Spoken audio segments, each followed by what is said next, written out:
Welcome back to Naturally Spiritual, where we correlate the spiritual with the natural. I'm Cheryl, And I'm Sherry.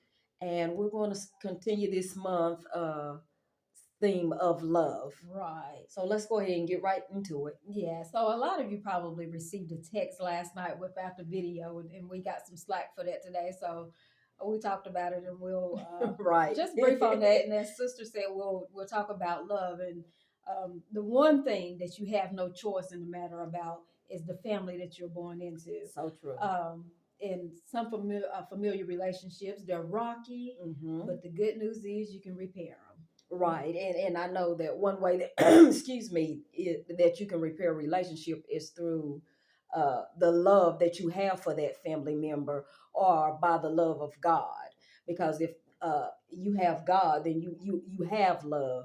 And it's important that you do love your family because it doesn't matter if a stranger offends you or you don't have to worry about, well, you do have to love that a stranger, but you don't have to have that continuous love. Right. I mean, and you know, it has to be love that brings you together. Because I go back to when we were kids. Let's say if we had an argument, not you and I necessarily, but somebody in the family. What's the first thing Big Mama said? Big Mama would say, "That's your family, and I better not hear that you're not getting along. Talk about it and hug. Hug. Oh, I used to hate those hugs because she would make us stand there for Right. hours. It felt like hours. I know, Right. thinking back, it wasn't hours, but it always felt like hours because you had to stand there until she was satisfied Right. that you guys were right, even if we were standing there mumbling in each other's ears, talking smack or whatever. But you know what would happen though? In the midst of that hug for you and I, we would hug. Because you remember Aunt Phyllis used to say, baby used to say, you're twins, so you're fighting each other. Right. Now, you're fighting yourself. You're fighting yourself. You're fighting yourself. So she would make us hug, and we would be just going back and forth in each other's ear. And then before long, we would just burst out laughing. Like with that twin language that we had that nobody seemed to understand but us. But yeah. And to this day, right, we never have like these real disagreements. And if we do, we may call each other, text each other, and just burst that down hug. Right. I mean, it was simple for us. And then some people, I mean, think about what mom and dad always told us when we were growing up. We're not rich by no means. Right. Family is all we have. All we have. You know, so, I mean, even that amongst itself, we would work it out. I mean, the brothers, oh my gosh. They were just like, because our older brother, y'all, he just thought he was the king. He was the boss. And would try to boss our youngest brother. And it's only, 3 years difference between them? Yep. But you couldn't tell the oldest one that he wasn't much smarter. Right. He was much stronger. And he was the most popular. Right. And so now we have this laughing joke. The younger one now seems to think he's the most popular one now, right? And so so now he'll say that the older one wants to follow him. He want to go where I go. Right, yeah. So I mean, it's different things like that. Yeah. And when you think about it, if there's a tiff between what you think is just the two of you in the family, and if it's you in the family, it's more than about just the two of you. Yeah, it's bigger than that. It's bigger than the two of you. So there are a lot of people involved. I mean, even in your tiffs and things like that. And so you have to repair it. And I know, unfortunately, some of these things run deep. Yes. And it takes more than just one conversation. A lot of times it takes a couple of times of you revisiting a conversation. Right. So sit down amongst family and try to work it out. And if that can't work, I mean, get someone who can mediate. Right. You know, someone who doesn't have a bias that can intervene and help you. I mean, whether that's counseling, right? Or your pastor or well, I can't say friends necessarily because you want someone who's not biased or whatever. Because the truth of the matter is, I mean, there are a lot of family dynamics. I mean, and some things stem from, you had that, you were in the house with daddy. You know, right.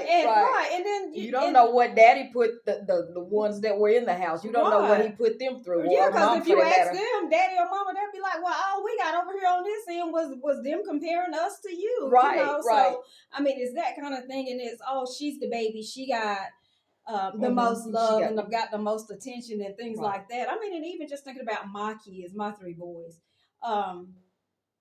like one, he requires a lot of attention. the other two like, come give me my hug, and then they're on And go about their on. business, whatever. So I mean, I guess you look at each child and give them what they need, because you always laugh and talk about how touchy feely my boys are and how Yes, they they have to are. come love on me and hug on me, and it takes that for each one of them. But again, one of them A little more than the yeah, a others. little, but they all require it, and they'll tell you, get off my mama, boy. That's my mama, or oh, you. And then the next day, like he didn't just require all that attention. He comes in and says, "You just the old mama's boy," and I'm like, "This was you yesterday." Right. So at different times, people need different things, yeah. right? And so you guys are all caught up on why you can't like that sibling or that person in the family, or they're just bossy, they're just mean or whatever. Look, I don't mess with that side of the family. Right. And then, I'm the black sheep of the family, when technically you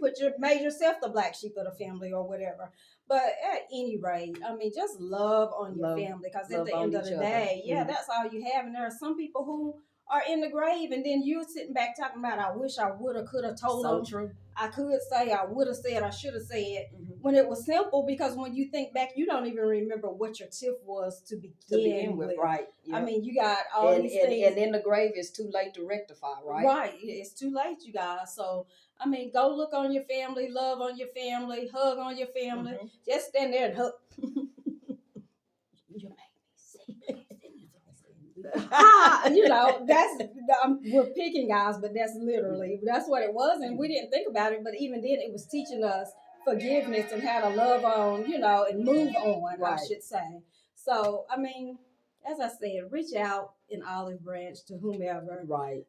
It has to start somewhere. Yep. It's never too late until the grave. Until it's the grave. Right. So, I mean, as I said, it's bigger than just you two, and it involves more than you two. Right. So love on, hug on. And I'm going to look, we got so carried away with that we hadn't even done the scripture. So let me go ahead to the scripture. The scripture will be coming from St. Matthew's, the 18th chapter, the 21st verse. And this right here, because a lot of people I'm tired of forgiving, but right here, listen to the scripture. Then came Peter to him and said, Lord, how oft shall my brother sin against me and I forgive him? Till 7 times? And I'm going to go ahead and take it to verse 22. And Jesus said unto him, I say not unto thee until 7 times, but until 70 times 7. So that in itself, that's a lot. If you know how to multiply, that's a lot of forgiveness, right? So like we said, it's not always about you or how your feelings were hurt. Sometimes it's bigger than that. And some people do require more grace than others. And if they are genuine in their apology, then you need to sit down and talk to them about it and talk it out.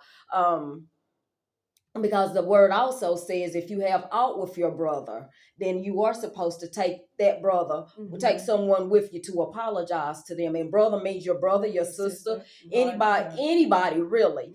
But so it's a lot. Right. I'm sick of it. I feel like I'm always doing the one to forgive.